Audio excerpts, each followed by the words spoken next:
Long week, glad it's Friday. Good to spend Friday evening with you. And let's begin tonight with two big COVID updates in the fight against the pandemic. First, involving masks. The CDC has new guidance out specifically on high filtration masks. The agency says that N95 or KN95 masks offer, quote, the best protection from particles, including the virus that causes COVID-19, unquote. Now, these hospital-grade face coverings used to be in short supply. Remember, they told you don't buy those? Well, those days are mostly over. But the CDC is stopping short of telling us which masks we should prefer. The key is to be sure that it fits comfortably and snugly on your face with no gaps around your nose or on the edges. The second big announcement came from the White House tonight regarding those free COVID test kits. Americans can begin ordering up to 4 free home testing kits starting next week. You can place those orders online or by phone beginning on Wednesday, January 19th. Let's start off tonight with NBC News medical contributor Dr. Ebony Hilton. Dr. Hilton, good to see you. Welcome. Yeah, good to see you too. Can I get your reaction, first of all, to the CDC's guidance on masks? It sounds like it's a step, at least an incremental step, in the guidance, but not necessarily saying go get this kind of mask or ranking them from best to worst. Right. You know, it's one of those things that's unfortunate to release such a big statement at Friday at the last hour, right, when people are not necessarily paying attention. And I need the CDC to be as vocal with the upgrading of these mask recommendations as they were when they lifted mask mandates back in July, as they were when they shortened the quarantine a couple weeks ago. Because the American people need to know what keeps them safe. And what keeps you safe is these type of masks, your N95 mask.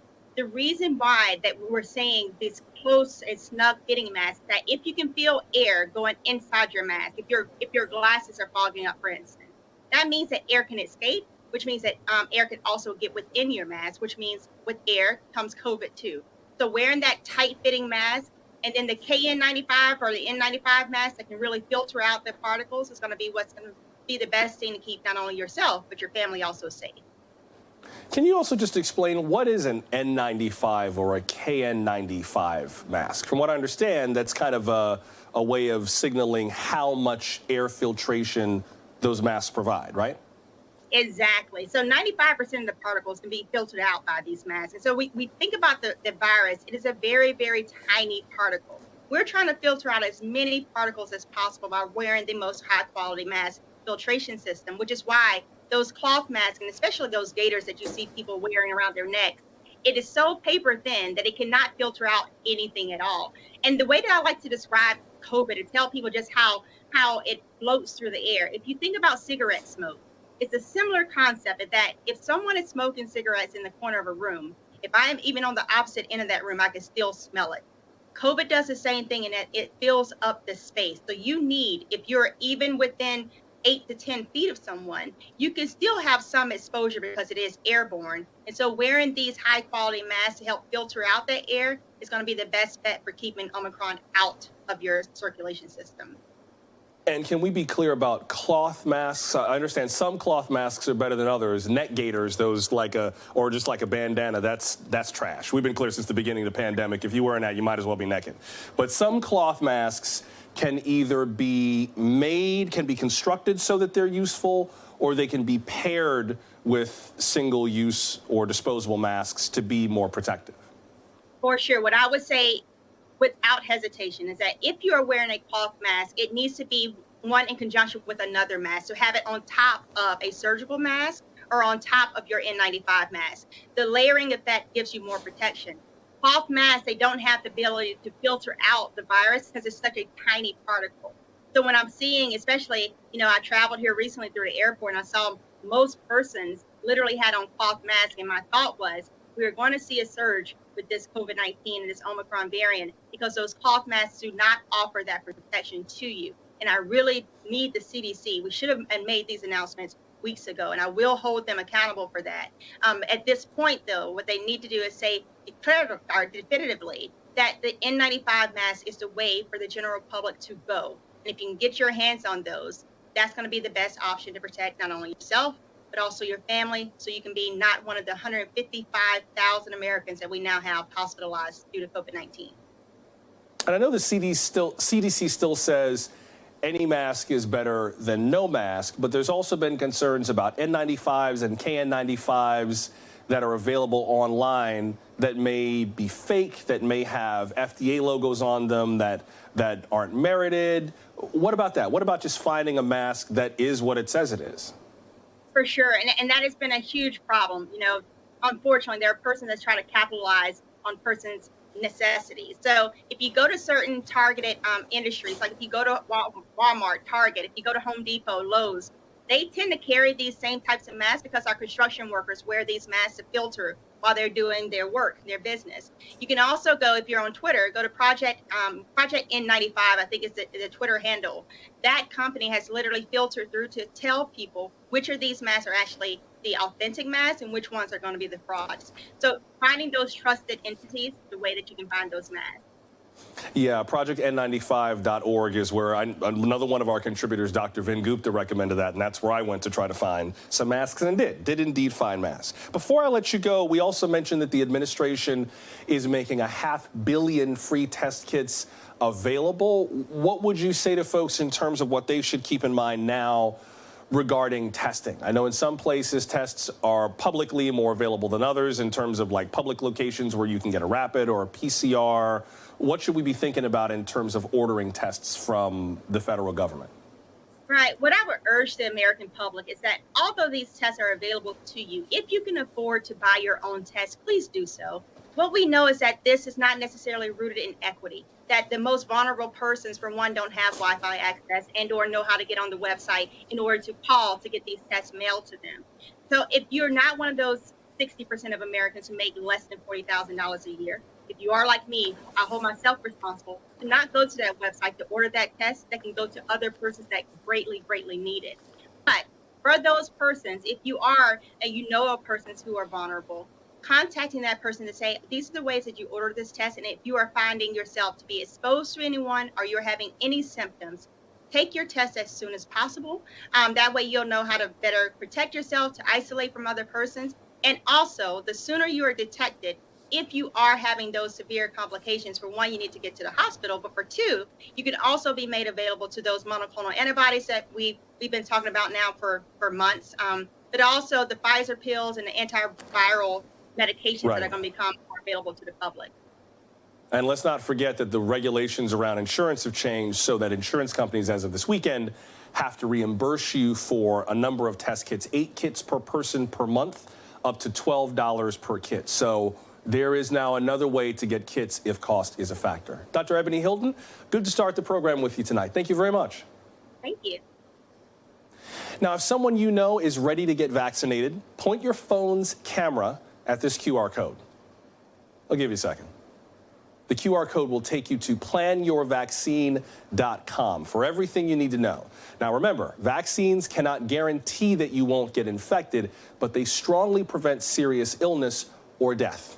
So scan the QR code on your screen or go to planyourvaccine.com. All right, let's shift gears now from viruses to voting, specifically who you get to vote for. Today, the Ohio State Supreme Court ruled on that state's newly drawn congressional districts. The ruling included the phrase, stacks the deck. Ohio's justices threw out the state's new congressional map. The ruling accuses state Republicans of gerrymandering district lines, giving themselves a built-in advantage. Now, lawmakers have 30 days to craft an acceptable map. Ohio is hardly the only state fighting over redistricting right now. Tennessee, New York, Pennsylvania, North Carolina, Maryland, Nevada, just a few states working to get their districts drawn and approved.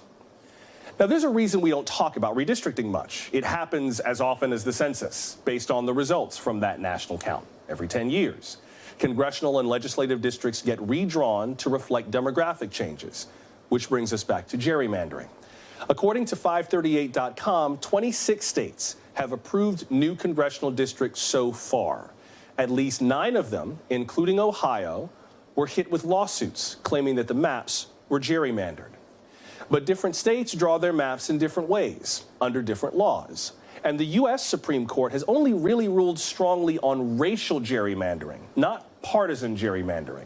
So what will all of this mean for you when you cast your next ballot? Let's continue now with NBC senior reporter Jane Tim. And Jane, if we could just start with Ohio, what's next for them and the redistricting efforts there?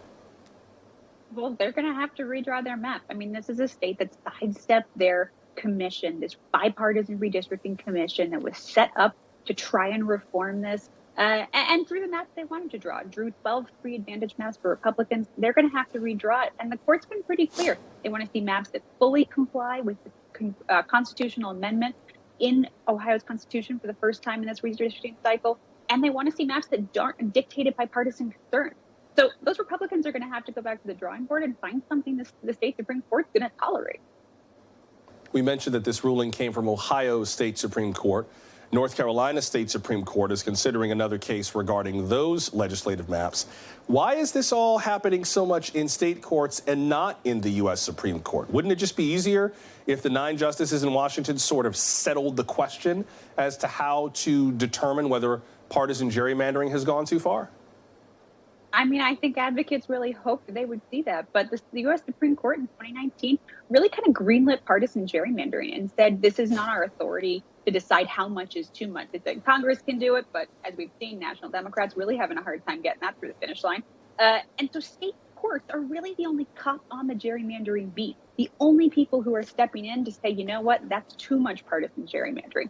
And it's also why you see voters trying to push through reforms like we saw in Ohio, saying, you know what, like, I really want elections that are not rigged at the start. I want to see an election that can be decided in competitive seats with competitive elections versus in these state houses and courtrooms where the redistricting can largely decide the outcome of a race before the candidates have even put their names in the hat. Competitive elections, what a concept. Now, let's be clear. We've talked about Republican legislatures being accused of gerrymandering, but this is not something that is only affecting the GOP. I mean, there was a report from Cook Political Report, their 2022 House overview, that referred to how Democrats have, in the words of the report, unabashedly gerrymandered Illinois, New Mexico, and Oregon. They scored highly favorable maps from commissions in California and New Jersey, and to a lesser extent, Michigan. Jane Tim, it feels like no matter what states say they're going to do or what they set up, this is going to happen. Like, I remember living in California before I moved back east, and they talked big talk about how they were going to do redistricting right and put it in the hands of a commission, and, oh, we're going to have all these better... It seems like no matter what states set up, this is going to happen anyway. I mean, gerrymandering is almost as old as American democracy itself. It's going to happen in many ways. But this is the question that voters keep trying to answer, which is why you see new citizen commissions in Michigan with really strict rules on how they can draw the maps. You see voters trying different things. What happened in Ohio was voters who tried to fix their system. And maybe it didn't work in the state process where you see Republicans passing a map that they wanted. But the courts are stepping in because there's new laws on the books that now have to be decided. I think it does feel a little fatalistic sometimes when you keep seeing this happen again and again, but I think voters across the country are trying to find new solutions. Thank you, Jane. That's NBC's Jane Tim with more on the redistricting and gerrymandering. Much appreciated. Still to come, police reform could get a push from the president next week. A former member of President Obama's policing task force joins us to consider where we stand today. We're glad you're with us on this Friday night. For Now Tonight, from NBC News.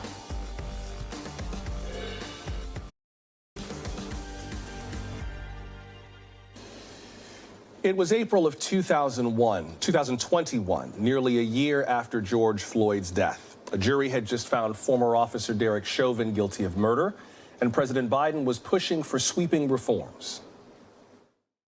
George Floyd was murdered almost a year ago. There's meaningful police reform legislation in his name. Legislation to tackle systemic misconduct in police departments, to restore trust between law enforcement and the people they're entrusted to serve and protect. But it shouldn't take a whole year to get this done. It has been almost a year since that push, and it is still not done.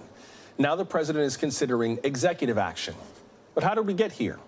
Well, a bill named for George Floyd made it through the House, but bipartisan negotiations fell short in the Senate in September, sending Democrats back to the drawing board. Since then, we have seen little movement from Congress. However, last fall, the Justice Department announced new limits on chokeholds and no-knock warrants. Now we are a week away from the trial of the 3 other officers charged in Mr. Floyd's death. And Mr. Biden is hoping to revive the stalled reform effort. He plans to sign executive orders on police reform as early as this month. No word so far on what exactly those actions might include.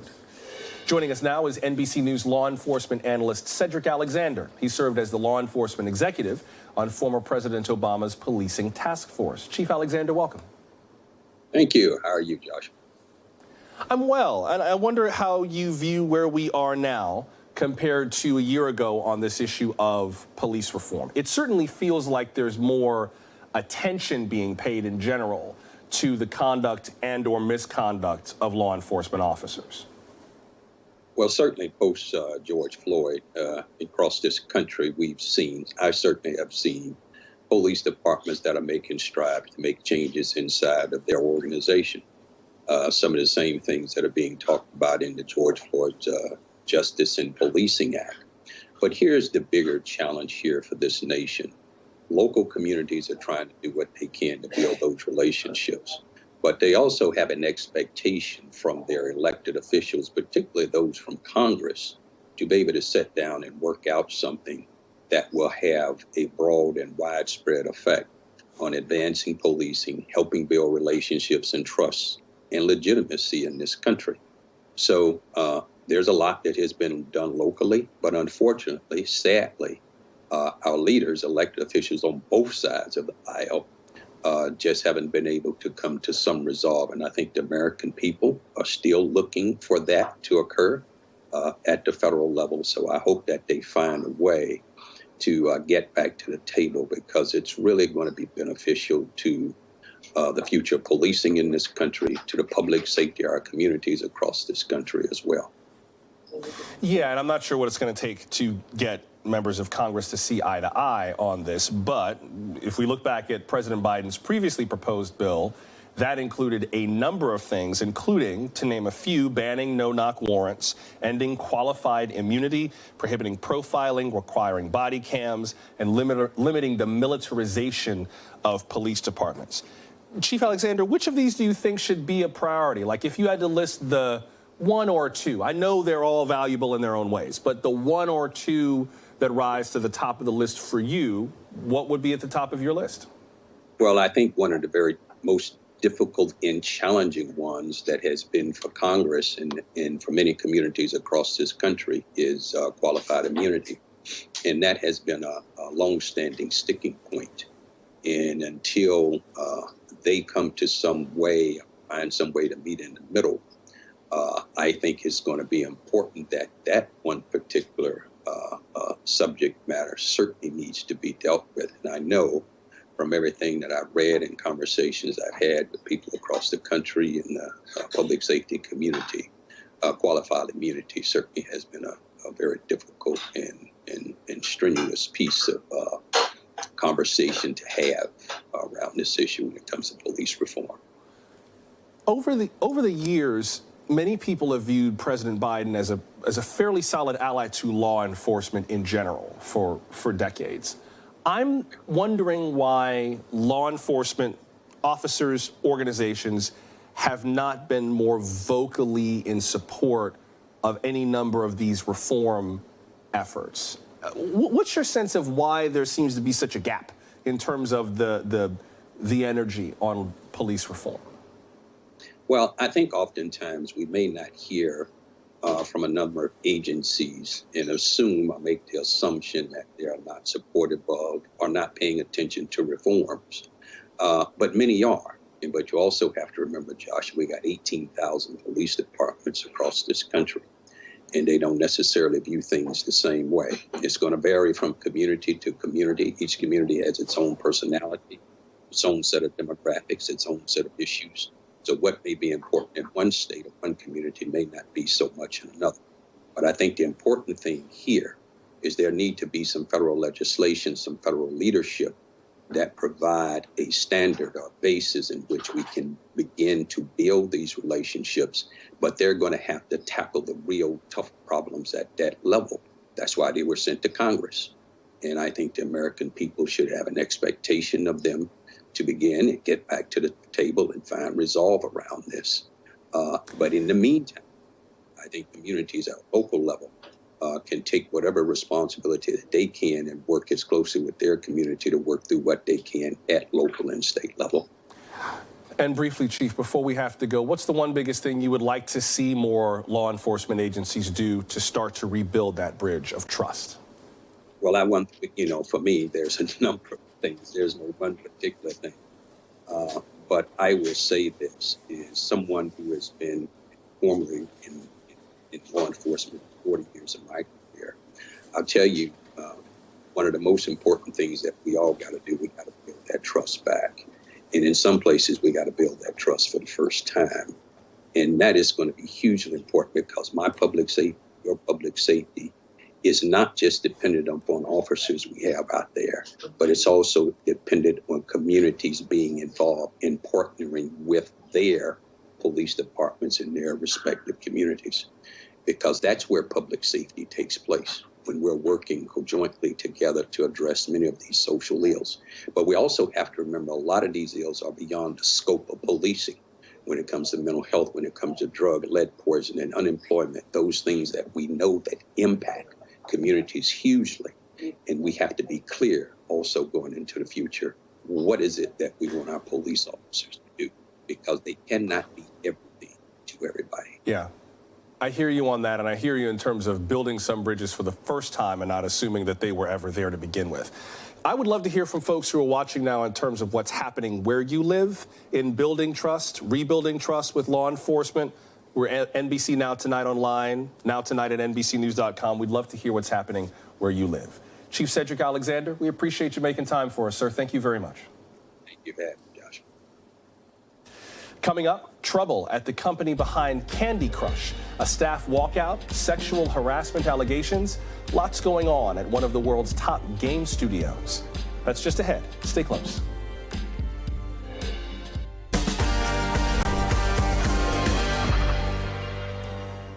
The company behind Candy Crush is having a rough time. Activision Blizzard makes some of the world's top video games like Overwatch, World of Warcraft, and Call of Duty. Now some employees are complaining of mistreatment and calling for changes. We're proud of the work we do. Our goal, this isn't like some sabotage attempt on our part. Molly Weaver walked off the job in early December. She's one of dozens of workers protesting contractor layoffs at Activision Blizzard. In this case, 12 quality assurance testers, or QAs, hired on a temporary basis. They let go a third of our department with very little warning. These people were all from Raven Software, which helps develop Call of Duty Warzone and Call of Duty Vanguard. Weaver still has her job, but she wants the company to rehire these 12 workers and give all QAs full-time status. QA is viewed as dispensable, that we are a bunch of teenagers playing video games all day. We are given the responsibilities of full-time employees. We're expected to work to the level of full-time employees. This may be one of the company's smaller controversies. It's mostly getting flack after a Wall Street Journal report. According to the Journal, the game studio's CEO Bobby Kotick knew about sexual misconduct allegations within the company, but did not tell the board. In a staff email, Kotick described the article as inaccurate and misleading. Back in September, the company settled a discrimination and harassment lawsuit from the Equal Employment Opportunity Commission for $18 million. Today, Activision Blizzard remains under scrutiny from the Securities and Exchange Commission and the state of California. California Department of Fair, Employment, and Housing sued them for alleging sexual misconduct, sexual harassment, and gender-based discrimination. Recently, other gaming studios have called out Activision Blizzard. Sony, PlayStation, and Xbox have said they're reevaluating their relationship with Activision Blizzard. These controversies are affecting other partnerships too. LEGO recently announced that it would delay a construction set modeled after the game Overwatch 2. LEGO cited concerns over the company's workplace culture. Activision Blizzard is also facing criticism for its response to a unionization effort. According to NPR News, an email from the company's chief administrative officer warned employees to, quote, take time to consider the consequences of unionization. Professor Risa Lieberwitz teaches labor and employment law at Cornell. She read the email. I would certainly call it a union-busting email. It was, without a doubt, an email that was intended to discourage employees from unionizing.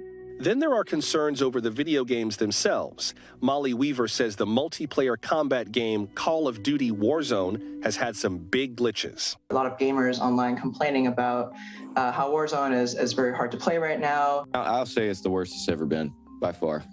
Ricky Hobbs runs the gaming news blog Modern Warzone. I was playing in a $25,000 tournament, and my teammate loads in and he can see through the entire map. Like, he can't see the ground or anything. Or they purchased a skin, like a cosmetic, to make their character look better, but then that skin is invisible, so they're not really getting their money's worth. This week, Raven Software tweeted that the invisible skin glitch is being investigated, and the official Call of Duty account tweeted lists of improvements that are either in place or in the works. There's been a major difference recently. Normally, these things would get fixed quickly. What is happening right now and what players are seeing in the game right now is just sort of what a game might look like without a QA department. The walkout at Activision Blizzard comes as many industries are seeing a growing labor movement. Cornell counted nearly 400 strikes last year. We're seeing an unprecedented labor movement right now. I think we're sort of riding that wave. This is a really important moment for everybody, including employees in all kinds of industries, to be considering the nature of their work.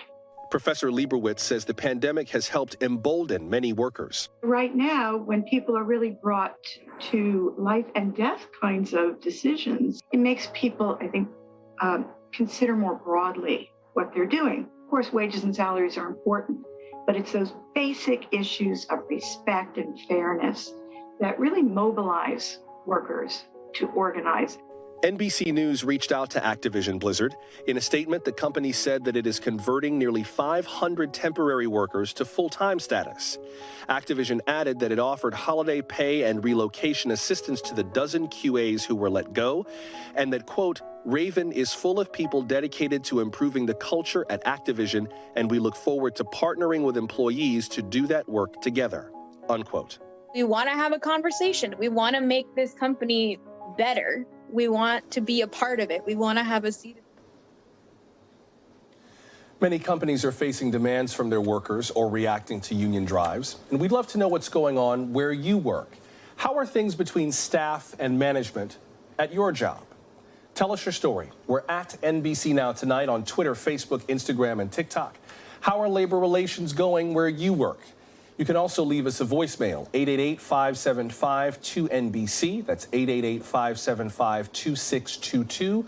Or email us nowtonight@nbcnews.com. Across from 30 Rock on 49th Street is a Christie's auction house. That storefront used to be a studio. And today we celebrated something that happened there.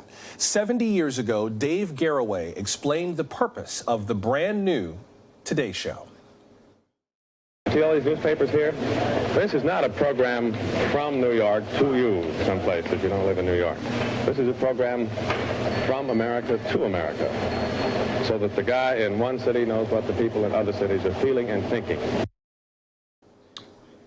A program from America to America. Today has been that and then some. And it's gone from 2 hours to 4 hours to a 24-hour institution.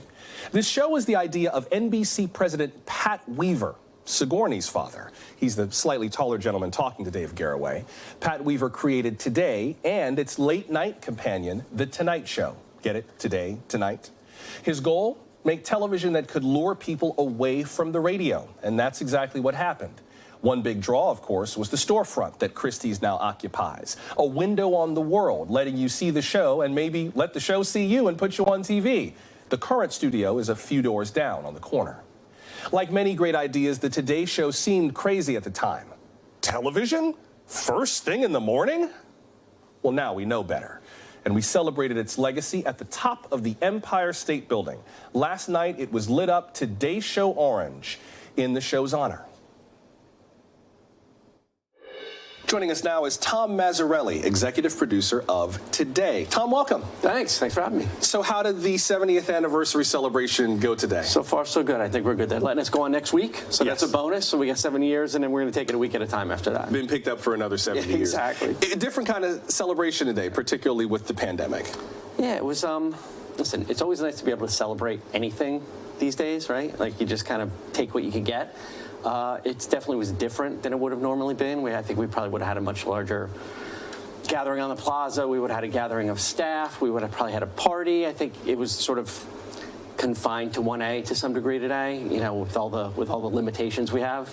But we're happy we got to do it. What do you think the show is celebrating? How would you articulate what the 70th anniversary celebration is about? I mean, I think there's a couple things. I think one, longevity these days is something to be celebrated. Just the mere fact that something can last that long in a very public institution, right? So just the idea that we've been able to, and so many people prior to us have been able to maintain some excellence enough that they just say, yeah, keep doing it. You guys get to keep doing it. I think that's one of the first things. I think secondly, we're celebrating the fact that the show's bigger than it's ever been before now, right? It's not just a show. First of all, it started with 2 hours. Now there's 4 hours. We've got podcasts. We've got streaming. We've got multiple platforms that we're proud of, that, you know, people don't have to just turn the channel on at 7 o'clock to get us. And so I think that's sort of the future of it, and we're embracing that. Talk about what it takes to keep this growing brand going. I'm sure there's no such thing as a typical day for the show, but what's your typical day like? First of all, what time do you get up every morning? I get up at 3:30 in the morning. Oof. Yeah, it's rough. It's rough. But worth it, right? But no, it's not a bait and switch. And I knew what time the show was going on when I took the job, right? Right. There was nobody. You know it's at 7. They didn't move it from noon to 7. Right. So I knew what I was getting into. It's a 24-hour operation. And that's sort of, in the past few weeks, when we've gone back and looked at the creation of the show and the sort of the mission statement that was there and how it began and sort of where it's at now and just the 24/7 world, it's not even 24 hours anymore. It's 24 minutes, basically. The day is long, but we've been lucky enough to sort of, when you're on this long, you kind of figure out how to let the trains run on time, and we have that luxury. So we have people shifted all day long, and there's kind of like a baton handoff from one group of producers to the next. For any day that we look at today, let's just take the 7 to 9 show, the kind of legacy core show. Yep. How many people's hands are on that show? How many different offices? Like, what's the size of just the team that builds the core show? There's a lot. I mean, you're talking probably a solid 100 people, you know, if not more. We've got bureaus in London. We got bureaus in D.C., in L.A. Got everyone here at 30 Rock. You know, you got multiple anchors involved. You got correspondents, as you know, as you use, you know, you guys use throughout your show as well, too. So there are a lot of hands in the cookie jar, but we're lucky that we have the variety of people that we can turn to.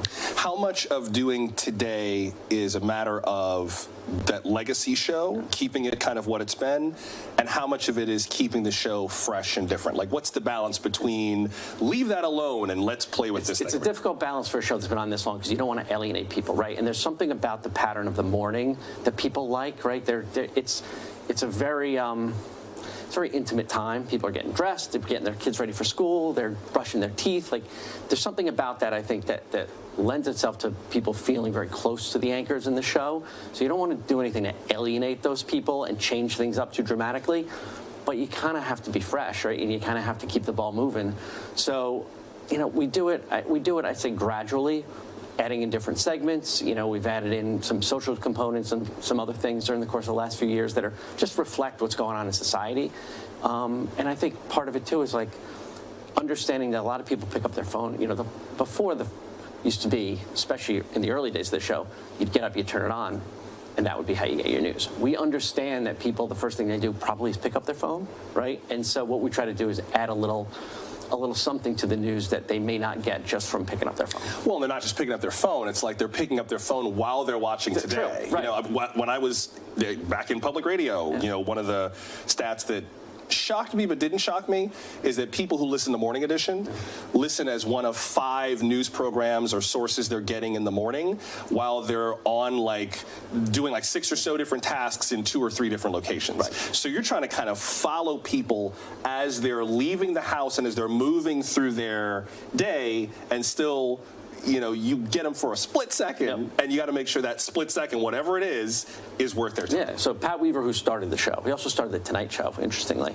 Today and Tonight. Pretty creative executive. Yeah. One of the things was it was based on sort of radio at the time to some degree, the idea of this ongoing conversation that you could dip in and out of. And I think that's kind of what we understand, right? We understand it's not, I always sort of make the comparison. I feel like 60 Minutes, another legacy brand, right? To me, it's Sunday night, it's the end of the weekend, you're sitting down, everybody sits down and they watch that show in a very sort of linear manner. Whereas here you're doing all the other things during the morning, so you can dip in and out. And that's why I think the continuity of the anchors, the familiar face of their, familiar sound of their voices, it goes a long way. Well, not just the familiar faces, but the familiar place. 1A on the plaza being where it is, now at the corner of 10 Rockefeller Plaza. That has to be, I think some days, let's say a blessing and a challenge, because it's great real estate to do television from, but then you have to figure out ways to use that space that are original and creative and doable. Yeah. There's a lot of hoops to jump, especially in COVID. There are a ton of hoops to jump through these days in terms of using that space. But I would say sort of in the pre-pandemic world and hopefully the post-pandemic world, we've done everything from, I was looking at this stuff today, we created this sort of concert series out there. We do tons of segments out there. We always try to utilize it, especially in the best possible weather. January is not the greatest time, but we always have people out there. No matter what, there's always people out there, and they're a big part, they're an extension of the show. So we try to utilize them as well. What's one thing about putting Today together on a daily basis that maybe the average person wouldn't know about, wouldn't think about, hopefully doesn't think about because it's behind the scenes, but one of those unique responsibilities, roles, challenges that it takes to put the show on every day? I think the hardest thing is trying to fit. It's easy to some degree to sort of recap the news of the day. It's hard to project what then tomorrow's news is going to be. And that, to me, is the hardest thing, because you just have to take a different lens on what's happening and project into tomorrow. Now, there's always the event, and this goes back to the mission statement of preparing people for the day. So the president's going to have a news conference, you can talk about that. But it's the how do you do the story that was out at noon, 7 a.m. tomorrow, how do you give a little sort of fresh take on that? And that's, a lot of times that has to do with our really hardworking correspondents, our producers. It's, we say find the new element, but what are the new elements overnight? What are the things that happened over the course of the night? Now, this is where the fast sort of the Twitter world helps us, because stuff's happening all night long. So we can freshen up a story and make it different at 7 a.m. than it was at noon the day before in a way now that you weren't able to do 30 years ago. What's one thing that, for as good as Today is, that you wish it did better? That's a good question. I think I would like us to be able to sort of expand our horizons beyond 1A a little bit more. We have our correspondents out there, but I do think there's something about storytelling out in the field with the entire show, perhaps. Right? There was a long time where you would be able to do that. There are cost reasons now. There are a million other reasons for it. There's clearly, public health issues right now. But I would like the idea of, once we get back to a new normal, the idea of getting our show out and about. I was watching Today when the World Trade Center was attacked. Yep. I remember I was a college senior. I was looking at the Today show, and I remember complaining. I was like, oh, this silly show. They're just doing some little pop culture segment. I bet if the real news happened, their heads would catch on fire. Wait till the real story breaks. Got in the shower, got out of the shower, and the towers were on fire. And that taught me 2 things. 1, never curse the news gods, because they hear you. And 2, trouble's coming anyway, so be happy now. You might as well be happy in the interim. Yeah. Before I have to let you go, how do you keep Today that kind of a space that's bright and warm and welcoming at a time when I think a lot of us are just kind of looking around the corner for the next sign of trouble? So it's a challenge. It's a challenge. I think what we do is we just acknowledge right from the beginning that you're going to wake up and there's going to be good news and there's going to be bad news. And we have a history of being able to balance the two and just know if we're going to give you the bad news, that there will be some good news at some point. And I have to say, Hoda and Savannah are really good about keeping us honest on that, right? Like, okay, all right, guys, like the last few stories, they've been pretty rough. And yes, we have to tell them, but what's coming up next? What's the light at the end of the tunnel here that we can keep this going? And you just have to just keep in mind that it's also how people are starting their day. They want to walk out the door informed, but they also don't want to walk out with a dark cloud over their head. And we understand that, and we do our best to send them out in the best possible way. Tom Mazzarelli, executive producer of Today. I really appreciate you making time, Tom. Thanks very much. Appreciate it. And with that, your weekend may begin. Remember to send us your stories about labor relations where you work. We are on social media at NBC Now Tonight. Leave us a voicemail, 888-575-2NBC, or email nowtonight@nbcnews.com. So until we meet again, I'm Joshua Johnson. Thanks for making time for us. And in the words of today's original host, Dave Garroway, peace.